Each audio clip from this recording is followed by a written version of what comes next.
जय गुरु जी, शुक्राना गुरु जी, अनंतम शुक्राना गुरु जी। मैं आप सभी के साथ एक संगत द्वारा किया हुआ सत्संग शेयर कर रही हूँ। आप इसे पूरा सुने और गुरु जी की इस ब्लेसिंग को आप सभी के साथ आगे शेयर करें ताकि संगत का भी भला हो सके। आप गुरु जी के साथ जुड़े रहना चाहते हैं तो इस चैनल को like, share, comment and subscribe करें ताकि आपको ऐसे और भी सत्संग आगे सुनने को मिले। जय गुरु जी, शुक्राना गुरु जी। जय गुरु जी, जय गुरु जी महाराज, शुक्राना गुरु जी महाराज। संगत जी जुड़ जाइए। मेरी आवाज़ आ रही है संगत जी? पूरी संगत को जय गुरु जी, शुक्राना गुरु जी महाराज का जो मुझे आज इस सेवा के काबिल समझा। जय गुरु जी। ओके, जय गुरु जी आंटी। ठीक है, मैं स्टार्ट करूं? कोई गलती हो तो मुझसे माफ़ करना।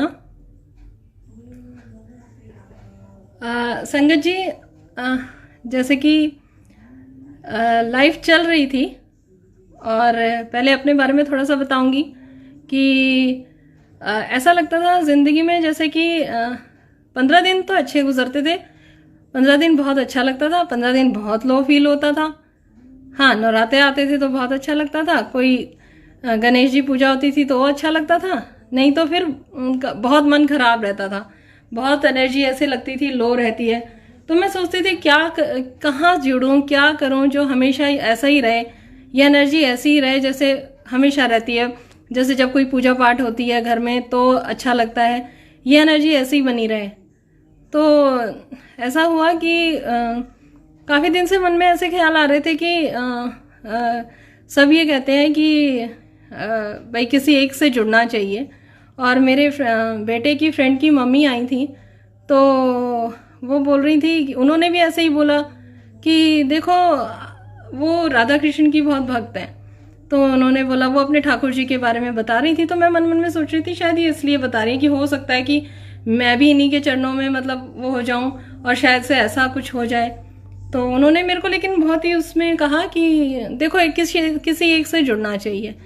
वो बात मुझे बहुत लगी और मैं ढूंढ तो रही थी। तो गुरुजी महाराज को तो सब पता होता है।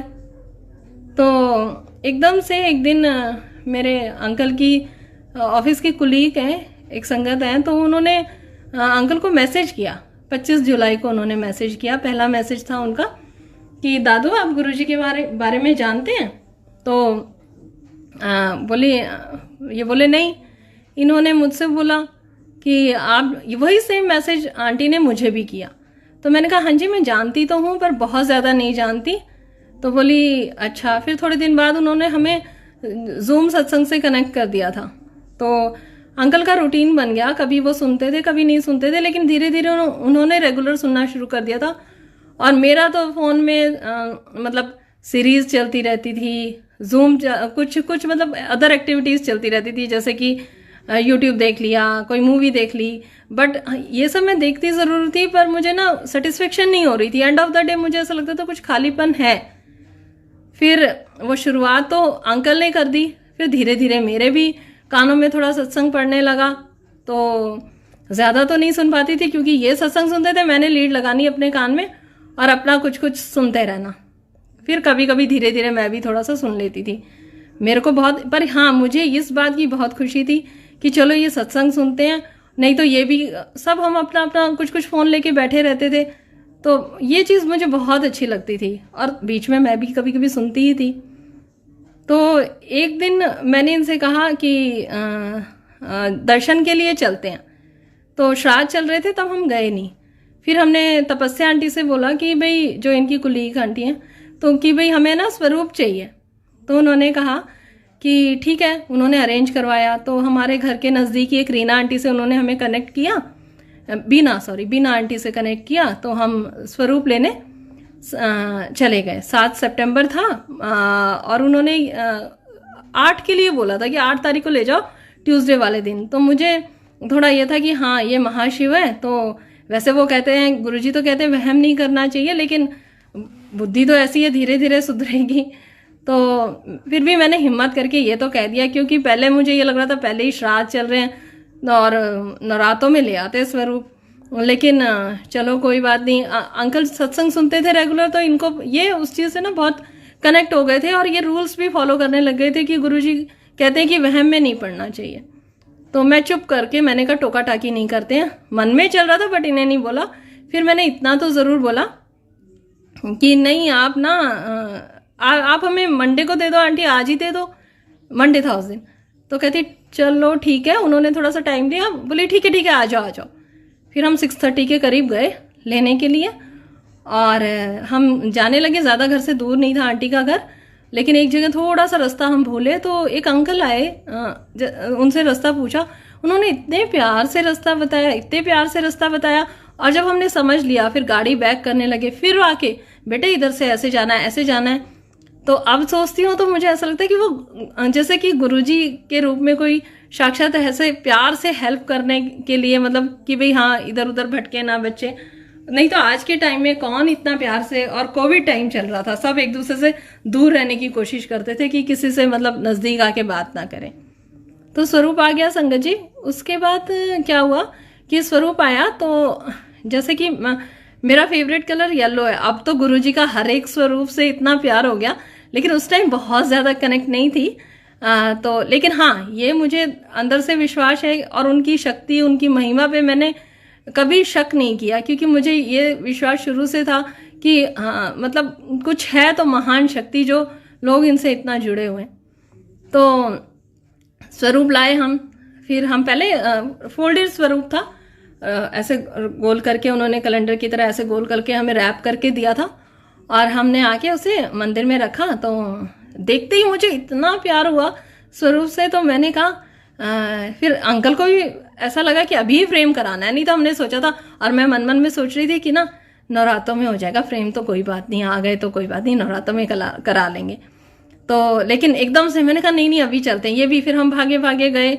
और हाँ, हम गए थे ना तो और ज़्यादा तो कुछ हमें नहीं पता था, पर बच्चों को कह के गए थे कि गुरुजी महाराज आएंगे तो वेलकम ज़रूर कर देना। तो दोनों बच्चे खड़े थे कि गुरुजी वेलकम, गुरुजी वेलकम। तो उसके बाद फिर हम फ्रेम कराने के लिए गए। फ्रेम कराने के लिए गए तो स्वरूप तो फोल्डेड था और अंकल ने, हमने उसको फ्रेम वाले को कहा कि हम भैया ये जो है ना हमें आज कराना और हम इसको ना आपके पास छोड़ेंगे नहीं। बोले अभी चाहिए? करे हाँ अभी दे दोगे तो ठीक है। तो उसने खोला भी नहीं, कुछ किया भी नहीं और कहता गुरुजी का है। तो मैं तो वहीं पे शॉक्ड हो गई थी। मैंने कहा आपको कैसे पता चला? कहते जी मुझे पता है कि ये गुरुजी महाराज का स्वरूप है। मैंने कहा वाह। तो स्वरूप आया, हम 1-1.5 घंटा हमने वेट किया, वहीं घूमते रहे और फिर हम उसको लेके आ गए। तो संगत जी आया स्वरूप, मिनट से पहले वो लग गया और फिर मैंने उसकी फ़ोटो वगैरह खींच के मेरी एक फ्रेंड आंटी है तो उनको भेजा और जिन आंटी से हम लेके आए थे उनको भेजा। तो मेरी फ्रेंड आंटी ने बोला कि क्या बोलते हैं ना, तो इनके आगे ना जल प्रसाद रख देना। तो मैंने कहा कि मैंने कहा मंदिर में ना एक लोटा रखा है जल का, ठीक है वो जल प्रसाद हो जाएगा। और मैंने कहा भाई मैं इतना वो नहीं करूँगी, वहम नहीं करूँगी, ठीक है आ गए हैं गुरुजी अच्छी बात है और मैं बस इतना काफ़ी है। तो उसने भी बेचारी ने फिर बोली चल ठीक है हाँ हाँ वो तो ठीक है। फिर उसने कहा चाय प्रसाद भी रख देना। तो मैंने उसको तब तो हाँ कह दिया और मन में सोचा कि इतना सब नहीं करूँगी, कल को आज करूँगी और कल को नहीं होगा तो वहम आएगा। तो संगत जी एक बात है, जैसे ही स्वरूप लगा ना तो मन मन में ऐसा लग रहा था, ऐसे नहीं लग रहा था कि कोई ऐसे स्वरूप लग गया या कुछ है, ऐसा लग रहा था कि साक्षात गुरुजी आके बैठे हुए हैं। और इतनी हेजिटेशन मन में कि मैं उनके सामने खड़ी भी नहीं हो पा रही थी। और जैसे कि घर में तो हम किसी भी ड्रेस में घूमते हैं और चेंज करके भी कुछ भी पहन लेते हैं, जैसे तो नाइट ड्रेस भी पहन लेते हैं। तो मुझे इतनी ऐसा लग रहा है जैसे तो कोई महान आत्मा या महान पुरुष आ गए हैं और गद्दी पे विराजमान है और मैं इनके सामने ऐसे थोड़ी जाऊंगी। तो बच्चे भी सहमे सहमे मुझे ऐसे लगे, जैसे बच्चे भी चिल्ला रहे थे, मुझे ऐसा लग रहा है चुप रहो ना है। और मतलब तो मेरी बेटी ने पूछा कि आपको गुरुजी में क्या वो लग रहा है, तो क्या खास है? तो वो क्वेश्चन तो गुरुजी का तो सब कुछ ही खास है, बट बच्चा है वो 8th क्लास का, उसको समझ नहीं आया। पर ये मैं समझ गई थी कि वो कुछ कहना चाह रही है। मैंने कहा आप बताओ आप क्या कहना चाहते हो? कहती मम्मा ये ऐसे लगता है गुरुजी की ना प्रेजेंस महसूस होती है। मैंने कहा जय गुरुजी। मैंने कहा ये तो बहुत बढ़िया बात है, गुरुजी ने तो बच्चों को तो पहले ही अपने चरणों से लगा रखा है। फिर क्या हुआ कि मैं जाके लेट गई, 11:30 थे, मन में वो श्राद्ध का वहम तो चल ही रहा था। और फिर उन्होंने कहा कि फिर मैं लेट गई जाके। तो लेटे लेटे मन में सोचा कि श्राद्ध है और ये है, वो मन में वहम चल रहा था। फिर मैंने सोचा चलो कोई बात नहीं, जल प्रसाद के लिए कहा है तो मैं जल प्रसाद तो रख देती हूँ। मैं उठी, मंदिर से एक छोटा सा ग्लासी थी पीतल की, वो निकाल के मैंने रख दिया जल प्रसाद। चलो जी 2-3 दिन बीत गए। फिर हम सत्संग जूम पे सुन रहे थे, तो सत्संग जूम पे सुन रहे थे तो कहते हैं ना कि हर सत्संग में हमें एक मैसेज मिलता है और वो हमें पता चल जाता है कि हमारे लिए ही है। और कई बार तो ऐसा था पूरा सत्संग नहीं सुन पाते, लेकिन कोई एक लाइन ऐसी क्लिक होती है कि बाद में पता चलता है कि ओहो ये तो हमारे लिए ही है। तो उस दिन मैं ऐसे ही किचन विचन क्लीन करके जूम पे सत्संग चल रहा था, तो मैं ऐसे ही राउंड लगाने गई तो हस्बैंड ने स्पीकर पे ही कर रखा था फोन। तो मैंने सुना उसमें आ रहा था कि भाई गुरुजी घर आए हैं तो उनको चाय प्रसाद रख दो, भोजन प्रसाद रख दो है। अब वो हमारे घर में साक्षात विराजमान है। वो बात मुझे ऐसी क्लिक करी, फिर मैं लेट गई। मन मन में मैंने सोच लिया था कि कल से मैं चाय प्रसाद भी रखूंगी। और अच्छा, हमने अंकल ने और मैंने आपस में डिस्कस नहीं किया रात को। मैं सुबह उठी, फटाफट मैंने नहाई धोई और अंकल पूजा करके किचन की तरफ आए तो चाय बन चुकी थी। तो मैंने तो मन में सोच रखा था कि मैं चाय बनाऊंगी और मैंने डाली नहीं थी, उसी में ही थी। और अंकल आ गए तो अंकल कहते हैं मैंने चाय डाली नहीं थी और मन में था कि मैं चाय दूंगी, और आपस में हमने डिस्कस नहीं किया था। तो इधर से पूजा करके अंकल आया। अंकल कहते हैं गुरुजी कह रहे हैं मेरी चाय कित्थे है। मैंने कहा जय गुरुजी। मैंने कहा हाँ, मैंने ये सोचा ही था आज से चाय प्रसाद रखेंगे। तो संगत जी, इस चीज़ से मुझे ये समझ में आया कि जैसे जब हम किसी को कनेक्ट करते हैं गुरुजी से, तो कई बार हम डरते हैं कि ये लोग पता नहीं गुरुजी को ठीक से इनकी सेवा करेंगे या नहीं, मतलब ऐसे मन में विचार आता है। लेकिन मुझे ऐसा लगा कि जब गुरुजी के साथ जब कोई इंसान कनेक्ट हो जाता है तो गुरुजी अपने आप ही जो सेवा उससे लेनी है या जो उनको अच्छा लगता है वो अपने आप होता चला जाता। मुझे इस चीज़ से ये मतलब लगा कि भाई हाँ। उसके बाद चाय प्रसाद का रूटीन बन गया। फिर धीरे धीरे मुझे ना खाने का भी लगा कि नहीं, मुझे खाना भी रखना है। तो संगत जी, मैं हर बात ज़्यादा बड़ी तो नहीं है, जैसे कई लोग होंगे जो टेस्ट करके नहीं बनाते हैं, लेकिन मेरी ऐसी आदत थी कि मैं हर चीज़ चक्के बनानी। बेशक हाथ धो लेती थी फिर, पर मैंने कहा नहीं, आज से मैं गुरुजी महाराज के लिए प्रसाद बनाऊंगी, जो भी रोटी प्रसाद, सब्जी प्रसाद, ऐसे तो मैं कभी भी टेस्ट नहीं करूंगी। और मैं संगत जी रोज जैसे खाना बनाती तो मैं उनका भोग लगाने चली जाती, और मैंने टेस्ट करना बंद कर दिया। जब मैं टेस्ट करती थी तब भी इतना अच्छा एक्यूरेट नहीं बनता था संगत जी, और जब बिना टेस्ट के मैंने बनाया तो वो इतना एक्यूरेट बनता, क्योंकि उस पर गुरुजी का आशीर्वाद रहता था। तो ये तो स्वरूप से लेके हुआ कि भाई कैसे कैसे क्या हुआ। संगत जी, जब स्वरूप आया उस टाइम पे मेरे डैडी की तबीयत ठीक नहीं थी, और स्वरूप आया उसी दिन पापा को उसे एक दिन पहले ही वो प्रोस्टेट कैंसर डायग्नोज हुआ था। तो हमारी तो छोटी बुद्धि है और मैंने बहुत ज़्यादा सत्संग भी नहीं सुने थे। तो मैंने अपने मन में सोचा था गुरुजी इस टाइम पे इसलिए आए हैं, शायद डैडी को कुछ हो जाएगा ना तो वो मुझे संभाल लेंगे, शायद इनका इस टाइम पे आना यही हो सकता है, क्योंकि पापा की तबीयत ठीक नहीं है। तो मन में ये बात चल रही थी, लेकिन ये बात मैंने अंकल से भी शेयर नहीं की थी। बट फिर थोड़े दिन बाद, हाँ, उसके बाद फिर हम बड़े मंदिर गए मत्था टेकने। तो मत्था टेकने गए, उस टाइम पे दर्शन खुले नहीं थे और हम बाहर से ही आ गए थे, क्योंकि हमारे पहले दर्शन थे बाहर से।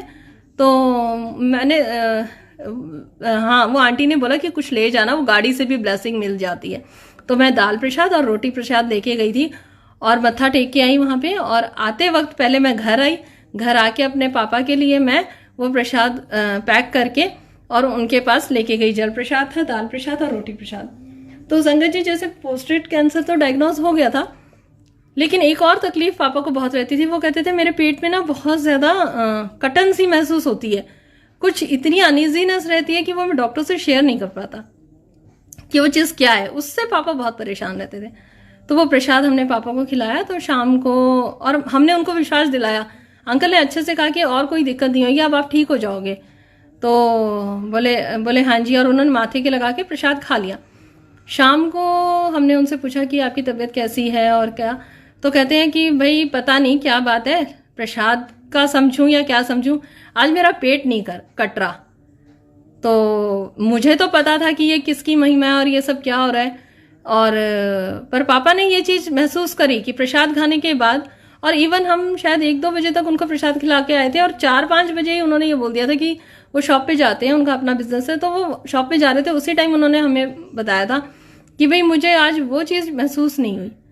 तो हमें मतलब इतना अच्छा लगा। और फिर उसके बाद फिर मैंने कहा कि कृपा तो गुरुजी करते ही हैं, और मैंने फिर उनको मंत्र जाप गुरुजी की का स्वरूप उनके फ़ोन में भेजा, और मैंने कहा कि बस अब आप मंत्र जाप करो और इन पे विश्वास रखो।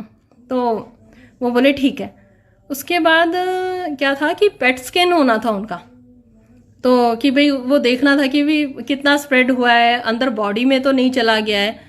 तो संगत जी उसकी रिपोर्ट बिल्कुल नॉर्मल आई, और ये आया कि बस उसी एरिया में थोड़ा सा पोस्टेट है, पोस्टेट में ही कैंसर है, और अदरवाइज और सारा कहीं भी नहीं गया। तो जय गुरुजी, शुक्राना गुरुजी। संगत जी उसके बाद फिर उनकी रिकवरी हुई, और फिर उनका पोस्टेट का ऑपरेशन हुआ और रोबोटिक सर्जरी हुई उनकी, और अभी वो ठीक है। थोड़ी बहुत छोटी मोटी दिक्कत तो है, लेकिन वैसे उनको वैसे कोई तकलीफ नहीं है, और आगे जो भी है वो गुरुजी महाराज मुझे पूरा विश्वास है कि अपनी मेहर करेंगे। फिर उसके बाद संगत जी मैं एक दिन में ऐसे ही बैठी और सत्संग सुन रही थी, तो एक आंटी ने बोला कि मेरी तबीयत खराब थी और मेरे पास कोई भी नहीं था। तो गुरुजी महाराज कहते हैं कि बटरफ्लाई के रूप में आके दर्शन देते हैं, मोर के रूप में अपनी संगत को ऐसे ब्लेस करते हैं। तो कहती है कि बटरफ्लाई आई और मेरे तुलसी जी के गमले में आके बैठी, और बहुत देर बैठी रही। तो मैं सोच रही थी कि मुझे तो कहाँ बटरफ्लाई दिखेगी, यहाँ तो इतना सारा पॉल्यूशन है। और चलो गुरुजी महाराज अपने चरणों से जोड़ लिया, ये मुझे पूरा विश्वास है। अच्छा संगत जी, मुझे गुरुजी की शक्ति पे कभी भी शक नहीं हुआ, पर हाँ जैसे संगत बोलती कि वो खुद चुनते हैं, तो मैं ये जरूर सवाल पूछती थी उनसे कि सच में आपने मुझे चुन लिया, मैं इस लायक हूँ? तो ये सवाल मेरे मन में बहुत चलता था। तो मैं कहती थी गुरुजी महाराज मुझे बस इस बात का ये मतलब साइन दे दो कि सच में आपने मुझे चुन लिया। तो अपने चरणों से जोड़ लिया। चरणों से जोड़ने वाला भी एक ये है कि मैं शुरू में जब सत्संग सुनते थे कि गुरुजी से मांगना नहीं है, और ये तो मैं मन में सोचती थी अब गुरुजी से मांगना भी नहीं है तो इनसे बोलें क्या। फिर एक दिन एक सत्संग सुना, उसमें ये लाइन किसी ने बोली कि बस गुरुजी से ये अरदास करो कि अपने चरणों से जोड़ लो। मुझे मतलब इतना अच्छा लगा कि हाँ सच में ये बोल सकते हैं। नहीं तो किसी भी मंदिर में जाते हैं और मत्था टेकते हैं और अपनी चीज मांग के आ जाते हैं, तो गुरुजी से तो मांगना नहीं है। तो अब क्या कन्वर्सेशन होगी गुरुजी से, तो कि भाई गुरुजी महाराज अपने चरणों से जोड़ लो।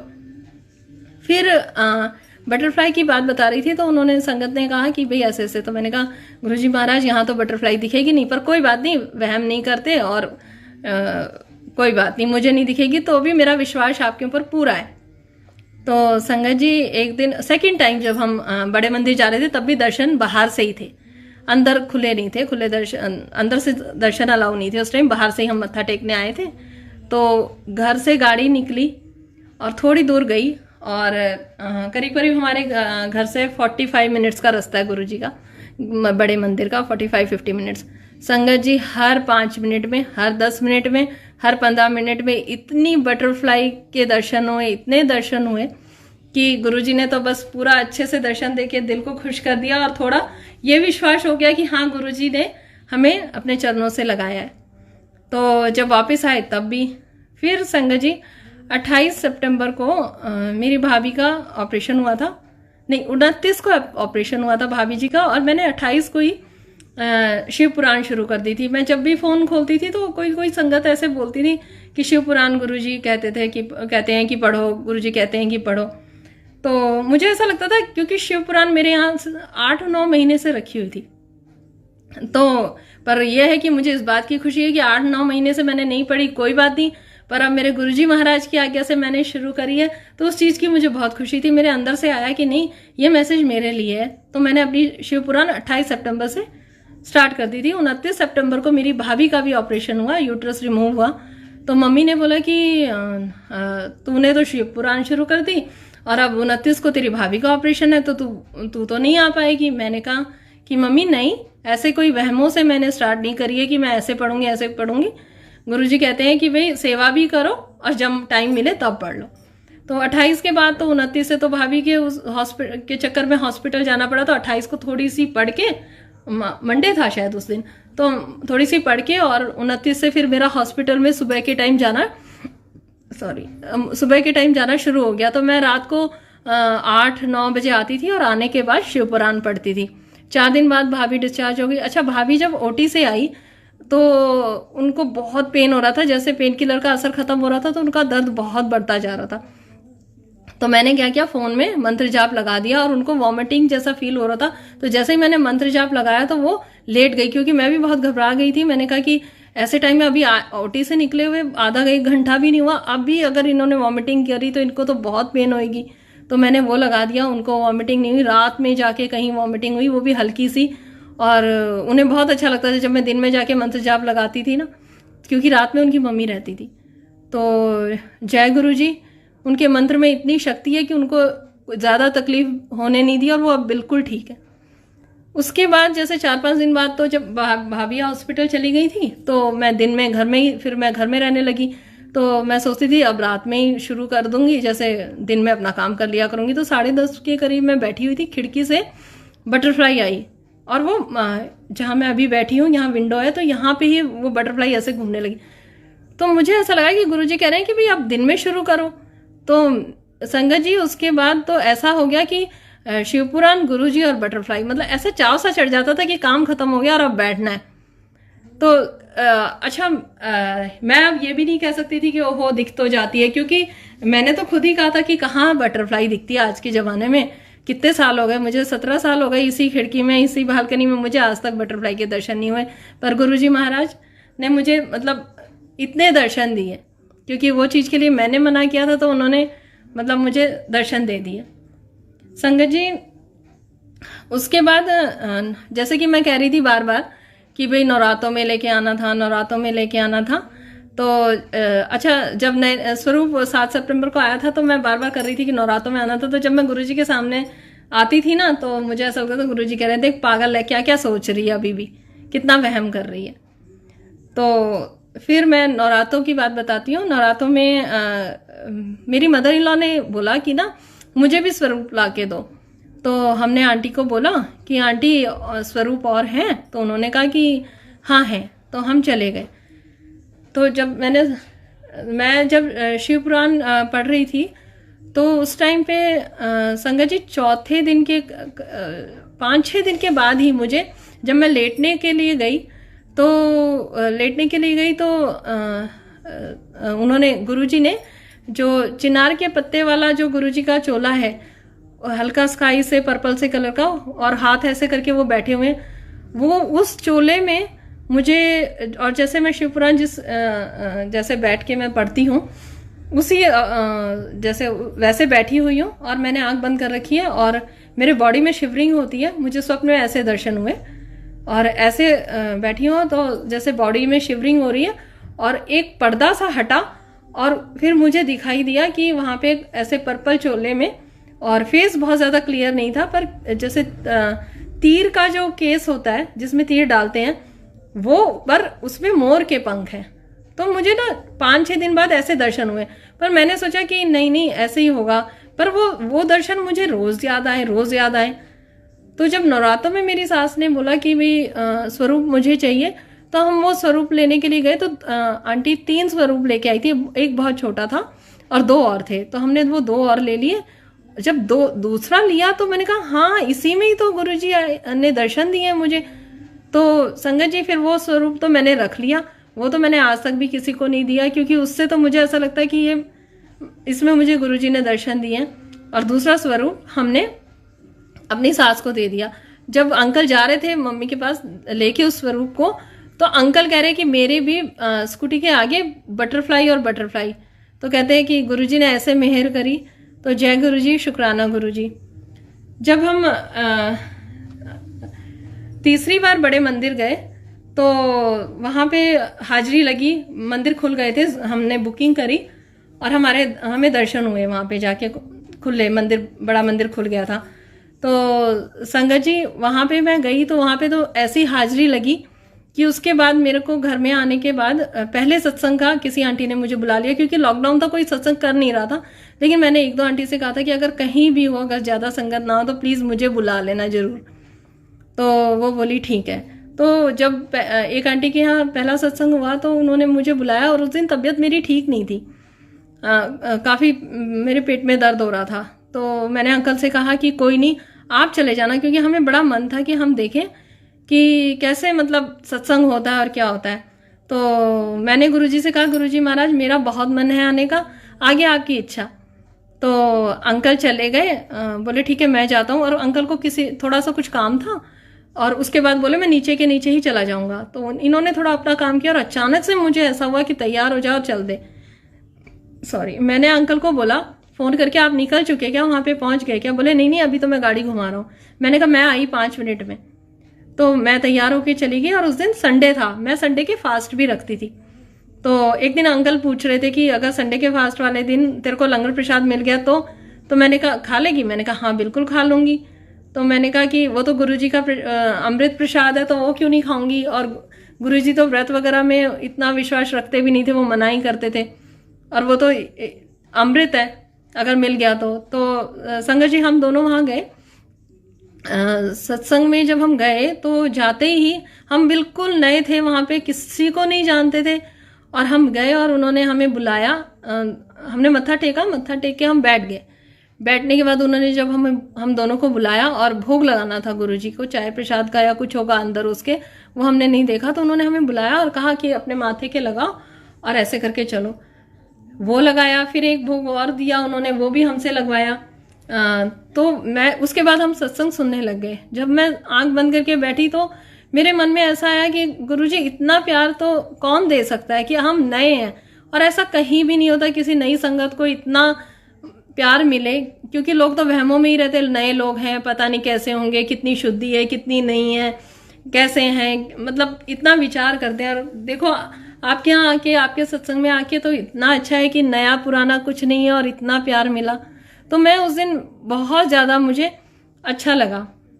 तो फिर वहाँ पे प्रसाद मिला, हमने खा लिया, और वहाँ से सत्संग में जाने की शुरुआत हुई। फिर फर्स्ट सत्संग तो संडे को अटेंड किया, सेकंड सत्संग भी संडे को अटेंड किया। 3 संडे बीते, तीनों संडे को सत्संग अटेंड हुआ, और तीनों संडे मैंने वो फिर प्रसाद खाया। व्रत का करीब करीब शाम को प्रसाद मिल जाता तो मैं खा लेती थी।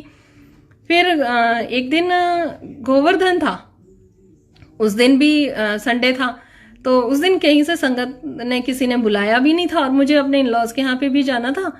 तो उन्होंने बोला कि मैंने सोचा आज गुरुजी क्या होगा, आज तो आपका लंगर कहीं से नहीं मिलेगा, और आपका लंगर मिलेगा तो मैं खाऊंगी, नहीं तो नहीं खाऊंगी।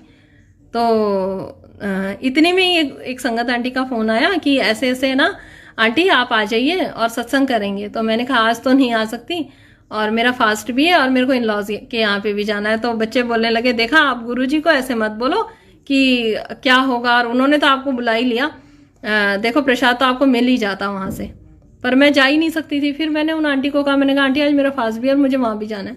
तो वो संगत आंटी ने कहा कि देखो इतना फास्ट वगैरह आप मत रखा करो, क्योंकि गुरुजी को भी फास्ट वगैरह से कोई इतना अच्छा नहीं लगता था। तो मैंने कहा आंटी बात तो सही है, आज मेरे को ना बहुत वीकनेस भी हो रही है। तो वो बोली देखो आपको इतनी अच्छा संगत जी मुझे कभी फास्ट में वीकनेस ऐसे नहीं होती थी, मैं हमेशा ठीक रहती थी। जब मैं फर्स्ट सत्संग में गई थी ना संडे को, तो भी मेरे को ऐसा लग रहा था कि ना खाऊं क्या, ऐसे नहीं लगता था कि खाना है, बट मुझे ये पता था कि प्रसाद है, अमृत है, तो वो मैंने बड़ी खुशी से खाया था। तो वो फिर जब मैंने वीकनेस की बात, और उसमें उस दिन ऐसा लग रहा था कि पता नहीं बहुत डलनेस और इतनी वीकनेस। तो आंटी ने कहा देखा अब आपको वीकनेस लग रही है, वो चीज़ गुरुजी को कितना मतलब उनके ऊपर इफेक्ट आता है, उनको अच्छा नहीं लगता। तो मैंने कहा अच्छा आंटी ठीक है, मैं देखती हूँ क्या करना है। तो वो आंटी नहीं बोलती तो मैं अपने फास्ट गिनती भी नहीं, और देखा जब गिन के देखा तो वो उतने ही थे जितने मैंने प्लान किया था कि मुझे इतने ही फास्ट करने हैं। तो वो गुरुजी का ही आदेश था, और वही उन्हीं का ही इशारा था कि भाई तुम देख तो लो कि पूरे भी हो गए हैं, या मतलब उन्होंने बस इतने ही फास्ट करवाने थे, पर वो पूरे हुए। और मैंने उद्यापन किया पहले, फिर मैं वहाँ अपने इन लॉज के यहाँ गई, गोवर्धन की पूजा करी, और फिर हमने वहाँ पे प्रसाद खाया। तो जय गुरु जी। संगत जी होई का फास्ट था, तो उसके बारे में बताती हूँ। जब मैं पहले सत्संग में गई थी तो वहीं पे मुझे संगत मिल गई थी, और संगत इतनी प्यारी है, गुरु जी की इतना प्यार दिया, सभी संगत बहुत प्यारी है, और ऐसा लगा ही नहीं कि मैं नई संगत हूँ। तो उन्होंने बोला कि होई के व्रत वाले दिन कि यहीं आ जाओ, सत्संग भी कर लेंगे और रात को तारों को अर्घ भी दे देंगे। तो वो जो संगत है वो बहुत ज़्यादा सत्संग वगैरह मतलब रख लेते हैं कि 1 घंटे का 2 घंटे का। तो जब उन्होंने बुलाया तो मैंने मन में सोचा कि गुरुजी कहते हैं कि आप बुलाते हो तो आपकी आज्ञा होती है तभी वहाँ पहुँच पाते हैं, ऐसा है क्या? मैंने ऐसे मन में सोचा। तो होई का फास्ट था, जब हम शाम को सत्संग के बाद और तारों को अर्घ देने लगे तो रात का टाइम था, 7, साढ़े 7 या 8 ऐसे टाइम था, अंधेरा हो चुका था अच्छे से। तो जब हम वहाँ पे अर्घ दे रहे थे तो रात के टाइम बटरफ्लाई किसी कहाँ दिखती है, और संगत जी आप मानना वहाँ पे बटरफ्लाई आई और ऐसे घूमी, और एक मैंने देखा सबसे पहले, उसके बाद मेरे साथ जो संगत खड़ी थी मैंने फटाफट उन्हें दिखाया, और किसी को दर्शन नहीं हुए, और वो वहीं से घूम के और वहीं की वहीं मतलब दर्शन खत्म हो गए। तो वो गुरुजी ने ये बताया कि हाँ ये बात सच है कि भाई मेरी ही आज्ञा होती है। तो जय गुरु जी, शुक्राना गुरु जी। संगत जी शिव पुराण के बारे में बताती हूँ कि जैसे 28 सितंबर को शुरू करी थी, और शिव पुराण में लिखा है कि भाई ये पाठ बहुत ही शुद्ध, पवित्र और बहुत महान पाठ है, तो इसको उत्सव की तरह मनाना चाहिए जब इसका उद्यापन हो जाए। तो मेरे मन में था, और अंकल ने भी बोला था, क्योंकि और पापा के ऑपरेशन के टाइम पे भी मैं वो पढ़ ही रही थी। तो मैंने सोचा चलो अब ये खत्म हो गई है तो थोड़ा सा प्रसाद बना के मंदिर में बांटाऊंगी। तो संगत जी अंकल की मीटिंग आ गई, सुबह हम निकल नहीं पाए, तो नहीं निकल पाए तो मुझे कोई प्रॉब्लम नहीं हुई, क्योंकि गुरुजी का हुक्म है कि भाई वहम नहीं करना, अगर कुछ ऐसा होता है तो मन में वहम नहीं लाना। मैं बहुत रिलैक्स थी, और शाम को एक उन्हीं संगत का फ़ोन आया कि आंटी आज ना शुक्राने का सत्संग होगा, और मतलब शुक्राना करेंगे और सत्संग करेंगे। मैंने कहा हाँ जी। ऐसे ही होती रही गुरुजी की बातें। तो उन्होंने फिर मैंने बीच में बोला, मैंने कहा वैसे शुक्राना तो मेरा भी बनता है, क्योंकि भाई आज मेरा शिव पुराण पूरा हुआ है। बोली फिर तो आंटी आज आप ही का सत्संग बनता है। मैंने कहा अच्छा तो सेवा बोलो। तो उन्होंने मुझे छोटी सी सेवा दी कि ऐसे बना के ले आना, और हम चले गए। तो वहाँ चले गए तो वो गुरुजी की इच्छा थी कि यहीं होगा सब कुछ, क्योंकि महाशिव का काम तो कहते हैं कि शिव की संगत ही जहाँ सुनने के लिए खुश होती है ना, तो वहीं सब कुछ होना चाहिए। तो हम वहाँ गए, सत्संग किया। तो संगत जी जैसे हम सत्संग में सुनते हैं कि गुरु जी के यहाँ पैसों का आरती वारती में कुछ नहीं चढ़ता है, ये सब हमें पता था। और लेकिन क्या हुआ कि जब आरती आई तो अंकल ने जेब से, पता नहीं कई सत्संग हमने अटेंड कर लिए थे पर कि भाई पैसे नहीं चढ़ते, पर अंकल ने अचानक से जेब में हाथ निकाला और उसमें पैसे चढ़ा दिए। तो वो आंटी ने बोला अंकल आपने ये क्या किया, ये तो नहीं रखते हैं आरती में, हम तो नहीं, यहाँ तो ऐसा कुछ नहीं होता। मैंने कहा हमें भी पता था पर पता नहीं आज इनसे क्या हुआ। तो उन्होंने ऐसे कहा कि चलो ये भी गुरुजी की मर्जी, और उन्होंने कहा कि ये सेवा में कहीं लग जाएंगे, और उन्होंने उठा के साइड में रख दिया।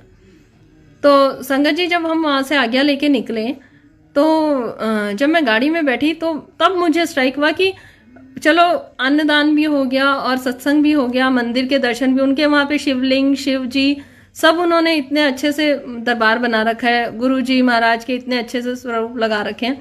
तो अच्छे से मतलब मैंने कहा चलो मत्था भी टिक गया, सब कुछ हो गया, लेकिन दक्षिणा रह गई। जैसे कहते हैं कि भाई कुछ भी करो तो बड़ों को दक्षिणा या कुछ भी, तो मैं मन मन में सोच रही थी दक्षिणा। उस टाइम पे भी मैं सत्संग में भी सोच रही थी दक्षिणा किसको दूंगी, ये वही रह गया और तो सब हो गया।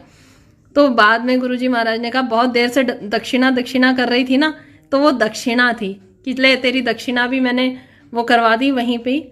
तो गुरुजी महाराज का इतनी मेहर है कि अगर हम कुछ भूल भी जाते हैं, अलबत्ता तो इतना उन्होंने अब हमें मतलब रिलैक्स और इतना वहमों से दूर कर दिया कि हो गया तो ठीक, नहीं हुआ तो गुरुजी की इच्छा, हो गया तो गुरुजी की इच्छा। तो संगत जी जैसे कि कहते हैं कि गुरुजी महाराज का की आज्ञा के बिना कुछ नहीं होता, और उनकी मेहर बहुत पहले से होती है, पर वो दर्शन अपनी टाइमिंग पे मतलब उनके आते हैं या होते हैं या पता चलते हैं, स्वरूप के रूप में भी वो तभी आते हैं जब उनकी आज्ञा होती है। तो संगत जी जब मेरा बेटा last to last year 12th में था, तो वही बात है, पहले तो पंडितों में ही सब कुछ देखते थे, उन्हीं से ही पूछते थे। तो एक पंडित ने कहा था कि एक एस्ट्रोलॉजर थी, लेडी थी, तो उन्होंने ये कहा था कि भाई आपके बेटे का तो ये भी नीच का है, सूर्य भी नीच का है, और इसका तो कितनी भी ये मेहनत करेगा ना, तो ये 100% भी मेहनत करेगा तो इसके 50% ही नंबर आएंगे।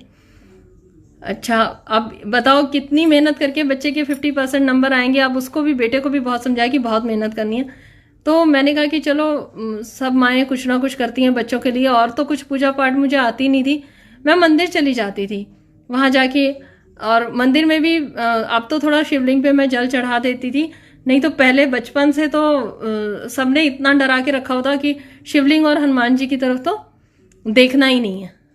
तो जब वहाँ सब शिव जी पे जल चढ़ाते थे तो मैं दूर से ही, और छूती नहीं थी कि अनजाने में कहीं मुझसे कोई गलती ना हो जाए। ना मैं हनुमान जी को भी मैं सिर्फ प्रणाम करके और बस दूर से ही निकल जाती थी। तो मंदिर जाती रही, और बस यही वहाँ विनती करती थी भगवान से कि भगवान कितने भी नंबर आए, कैसे भी आए, आपको देखना है, बस इसका एडमिशन ऐसे कॉलेज में कराना जहाँ इसको दोस्त अच्छे मिले, कंफर्ट जोन मिले, कोई बुली करने वाला ना हो, क्योंकि रैगिंग और टॉर्चर, और इससे बच्चा टॉर्चर हो जाता है, और वो पढ़ने का उसका मन भी करे तो भी वो चीज़ें खाती हैं उसको अंदर से, और वो पेरेंट्स से भी डिस्कस नहीं कर पाता डर के मारे। तो ये मेरे को ये था कि बस ये जहाँ भी पढ़े, जिस भी कॉलेज में पढ़े, बस ये खुश रहे। तो गुरुजी की तो कृपा दृष्टि थी बहुत पहले से, तो उन्होंने क्या किया कि इस कॉलेज में जब ये फर्स्ट डे गया, इसके 80% नंबर आए और जिम्स में इसका एडमिशन हो गया। तो जब ये पहले दिन गया तो वहाँ पे तो कॉलेज में भी इसके 5-7 फ्रेंड उसी दिन से बहुत अच्छे से बन गए, और इसको वहाँ जाते ही फर्स्ट डे क्लास का CR बना दिया था।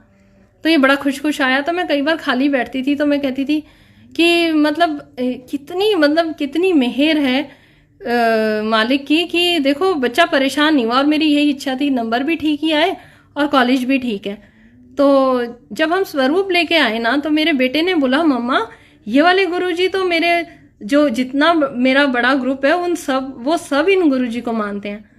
उस दिन मुझे फिर ये एहसास हुआ कि हाँ, ये तो गुरुजी की मेहर है, क्योंकि मैं जैसे शिवलिंग के रूप में और उस चीज़ के आशीर्वाद में महाशिव ने मुझे ये आशीर्वाद दिया, उनकी दृष्टि थी मुझ पे। तो जय गुरुजी, शुक्राना गुरुजी। संगत जी, जो उनके आशीर्वाद होते हैं उनके बारे में हमें पता चल ही जाता है। तो मैं इस चीज़ के लिए बहुत पक्की हूँ कि उनके अलावा कोई कर ही नहीं सकता, और इस चीज़ का मुझे साइन तब मिल भी गया कि भाई संगत तू अच्छी मांगती थी तो देख संगत कैसी मिली है। तो इसका बहुत भारी बहुत ज़्यादा बहुत सारा शुक्राना मेरे मालिक का।